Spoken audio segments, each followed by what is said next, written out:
Hello everyone, this is the Pocket Passer. I'm your host, Randy White. I hope all of you are having a fantastic day. I know I am because we're talking about football, and more specifically, we are talking about Pat McAfee ripping into the Indianapolis Colts entire organization top down in a long tweet, and then again doubling down on the show today. We're going to dive into that right now. So yesterday, the Colts lost to the Giants in embarrassing fashion. Drew Lock had the best EPA per play of any quarterback this season and the sixth best EPA per play of any quarterback since 1999.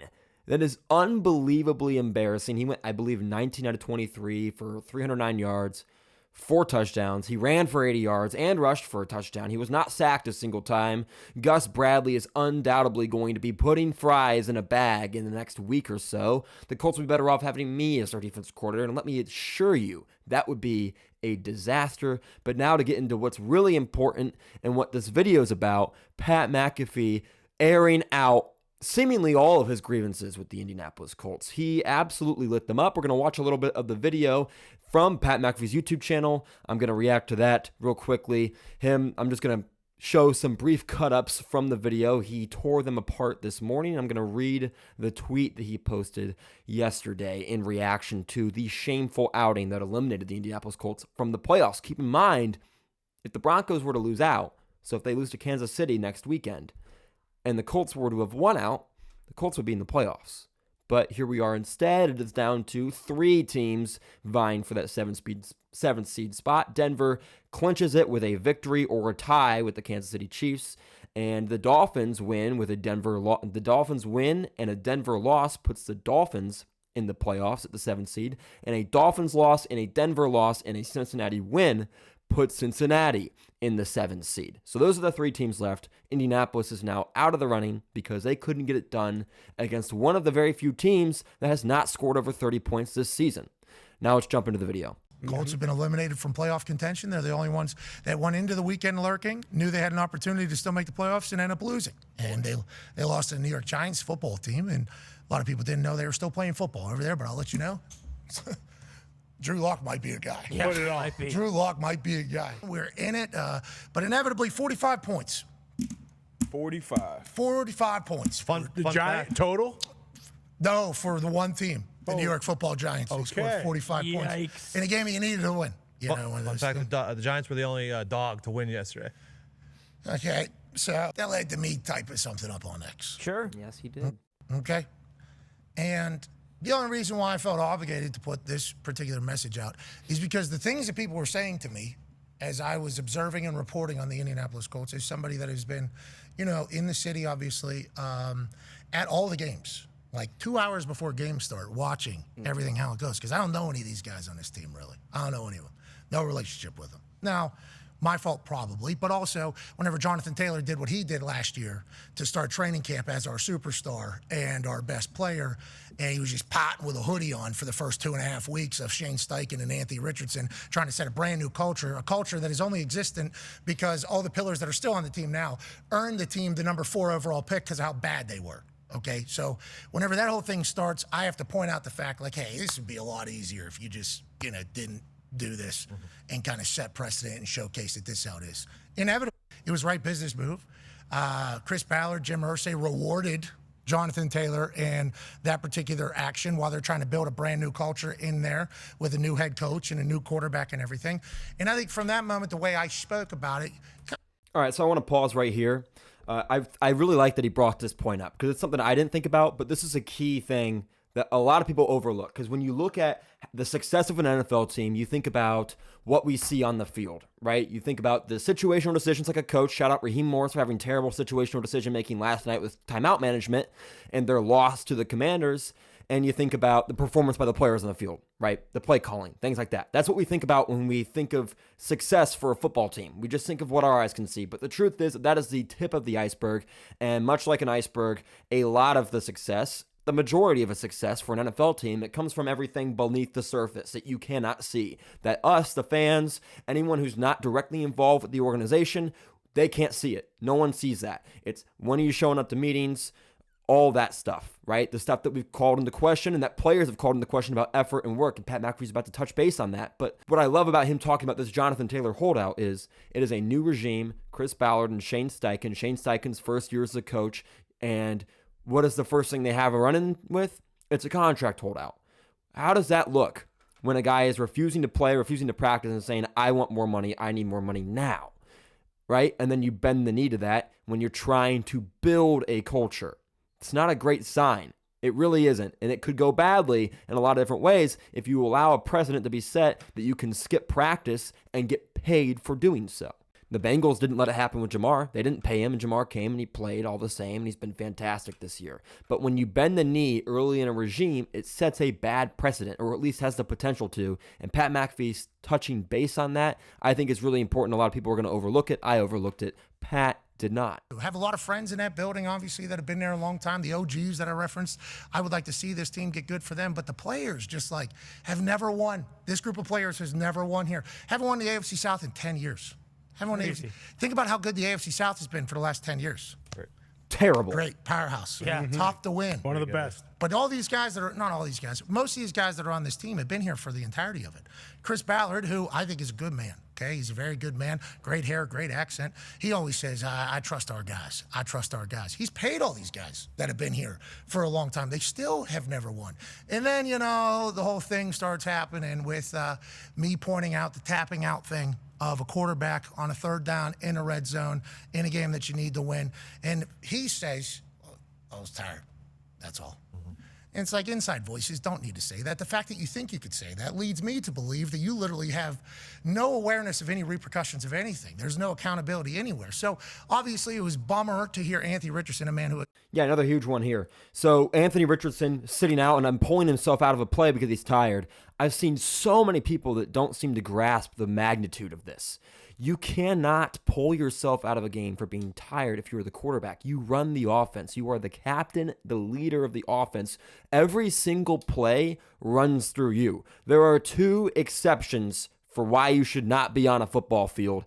Two valid excuses ever for why the starting quarterback should not be on the field. And those excuses are injury, you physically can't go, and coach's decision. And coach's decision is an umbrella that could fall under, we're winning by 30 points in the fourth quarter late, and I don't want to get you hurt, so we're going to pull you.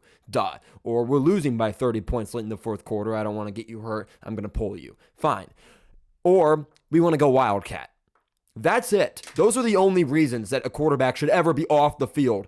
That's it right there. And Anthony Richardson doing it because he's tired, inexcusable. Inexcusable. You run the offense. You're supposed to be the guy. When you're the quarterback, there's not two the guys. There's one the guy. And he runs the offense every single play as long as his body can go. And the fact that you can't do that because you're out of shape and out of breath, I get you running around a lot. I'm not in that kind of shape. I'm not an NFL quarterback whose whose thing is running. If you're going to be a running quarterback, you better be in freaking aerobic condition. There is no excuse for it. And the fact that so many people fail to understand that he's not a running back, he's not a receiver. Guess who else doesn't come out of the game? Offensive linemen. They're blocking every play. Quarterback runs the offense. Offensive line is pivotal to every play success. Those are the two position groups that are pivotal to every single play success. And do not miss the field because you can't afford to put your left guard in the game and he whiffs a block on inside zone on 3rd and 2. Can't happen. It's unexcusable. Same thing with the quarterback. You can't put the backup quarterback in and let's say he biffs the snap, it drops on the ground, and now everyone's calling for the head coach to be fired because he put the backup in to give the starter a breather.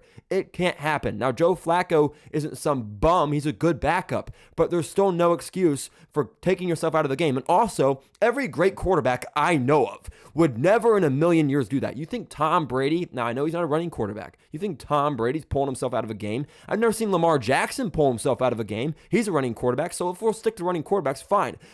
Has Jalen Hurts ever pulled himself out of a game for being tired? No. Lamar Jackson? No. Michael Vick? No. Jaden Daniels? No. So there's no excuse. It doesn't happen. Kyler Murray? No. I can go on and on and on. There's no excuse. So anyone defending that decision, that action from Anthony Richardson, simply doesn't know ball. It's inexcusable. If you've ever been in a football locker room, so when Pat McAfee doubles and triples and quadruples and quintuples down on this thing, it's not because he's trying to beat a dead horse. It's because this is a huge, massive red flag and was immediately. and will continue to be.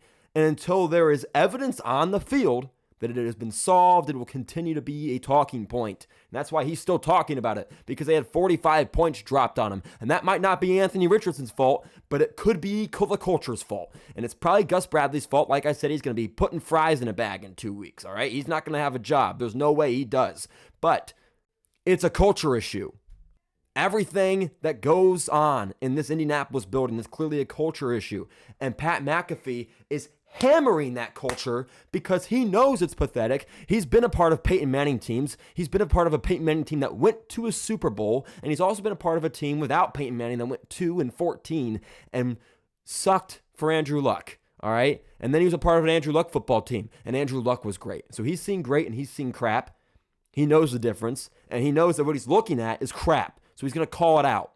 Doesn't matter if he's a punter, a long snapper, or a quarterback. He knows what crap looks like. So much potential. So much. I mean, you're talking Tons about of potential. Being able to throw, 62 yards off his back foot like this into a bucket, being able to run. And just real quickly, that's why talent isn't everything, right? You can have all the talent in the world, but if you don't have the work ethic, you don't have the mentality, it's not going to get you anywhere. Complacency is a disease. What is it? Nick Saban, I think, calls it rat poison. 5'4", 260 pounds, might be 290 right now. Who knows? Whatever. He is immensely gifted. I mean, it is bananas to think about how great he is. But then you start putting pieces together, start watching things, you see the tap out. That's not the only time he's tapped out of a game with no problems. Happened in his first year, too. If you watch his first 5 games that he played, there's like 2-3 different times where he's off the field. And then what happened medically? Nothing. He's back. Practice Wednesday. It was like, well, what happened? He was sore. Ta-da. And then this week it was being described as he's back and his foot are sore, which is why he's not practicing. And it's like, okay, it turns out it's back spasms, so we hope he's okay. But that one little tap out thing was an indicator of how the entire culture in that building is. If your franchise quarterback thinks it's all right just to be like, nope, I don't want to be on the field. If he thinks it's okay to just not work hard, which was the reports that came out immediately after the benching, is like he started preparing a lot better. He became the guy who was the first one in. He started becoming a professional after the benching. The OGs had to go talk to him. It's like, well, what had been happening before that moment? And then, obviously, my face gets used as like, hey, this guy's an enemy of the Colts, what the national media is saying. No, everything I said about your team was right. And everything I said about your locker room was right. And you have won nothing. You have won absolutely nothing. Late to meetings, like nobody that's good does that. Nobody that's good. Missing or skipping treatment, nobody that's good does that. Having preparation questions publicly, nobody has that. Work ethic questions publicly, like nobody has that. Nobody good has that problem. It's not a professional operation over there. So whenever I have to point it out, it's like I become an enemy as opposed to somebody that's being like, hey, we got to tighten our shit up. But I don't know if you can flip that switch, which I said in that. I don't know if you could just become a professional overnight either. I don't know how that happens. I don't know what the future looks like for the Colts, but I do know there's a lot of us, from what I've learned from reading the responses to that are Colts fans, which I am, that are about fed up with it. There's not really many likable pieces to this Indianapolis Colts team. And then the podcast stuff on a losing team, it's like, I get it that I made content when I was playing. And when I was young, I had to go through a lot of learning lessons as well. But a lot of these guys are older, and they haven't won. And they're doing a lot of shit that bums do. And it's like, somebody has to point that out, and I'll do it. And I'm not the only one. There's a lot of people that are pointing it out here about the Colts. The Colts, I'm not getting into it. Salute to Service Award, which is obviously a massive ordeal, especially here in Indianapolis, Indiana, which is an award given to somebody on each team for their service back to the military and how they. I was very lucky to win that award multiple times. I became a finalist in the NFL, felt honored to do it. Here in Indiana, the amount of military personnel there is. Not a lot. The amount of military everywhere. Camp Atterbury is about an hour south of here. They're sending people to war down there. I mean, this is a very, very, very big military hub. You heard about the shelter downtown before the winter. The Colts gave that to Blue, the Salute to Service Award winner. It's like the Colts gave the award to themselves for what they do for the military in Indianapolis. It's like, so nobody on the team. Who's Blue? Blue's the mascot. Oh. Yeah. That's the Colts. Like, that is the Colts. They tell him where to go. So it's like you just start adding up all these things. It's like, who are you guys? Like, why do you think you are who you are? And it's because they all got paid. They've all been here. And there's never been anybody that's like, hey, you can't just stink and get away with it. Well, you can, because they have, and they are continuing to do so. Man, that sums it up pretty perfectly. And like, I didn't know that when he said the Blue won the Salute to Service Award. I mean, that's pathetic. I mean, congrats to the Colts for doing great stuff organizationally, but for the love of God, you're telling me there's no one on that team deserving of the award to the point that, and I believe it. I believe that there's no one on that team deserving of the award the way it's going. And you got DeForest Buckner quoted as saying, I think he said they shit the bed or something this year. It's like, yeah, you did. You did. The roster's not great, but it's sure as hell good enough to get you better than where you're at. And like I said, Gus Bradley stinks and he's going to be out of a job, but there's a whole lot of problems here that run a whole lot deeper than who's calling the plays on the defensive side of the ball. And I'm not a Colts fan. I don't really care about the Colts. So I'm going to be, I liked the Colts when Andrew Luck was there because Andrew Luck was awesome. He retired, and he retired because the Colts ruined him because of the ineptitude in the front office. So there's been a massive problem there for a long, long time. Peyton Manning covered it up and Andrew Luck covered it up. And it's fully exposed. It is an open wound to the furthest degree that has been completely untended to. And it's going to continue to be like that. And the Colts are going to continue to bleed. It's going to be bad. And Pat McAfee's trying his best to be optimistic for the future and saying, hey, they're going to be good next year because he wants it to happen.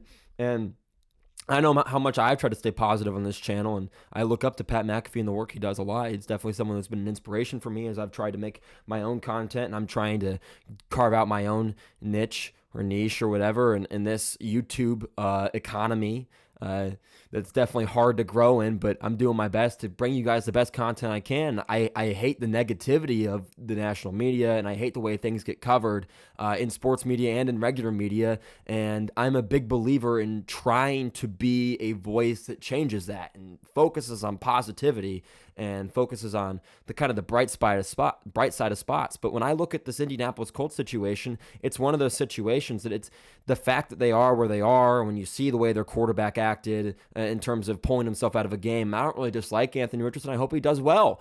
But when you see all of these things happen, you've got veteran players in the team that are leaders saying, hey, we got guys not working hard enough. It's like, what do you mean you got guys not working hard enough? And it's coming out. The guys are getting late, they're late to meetings, late to treatment, skipping treatment.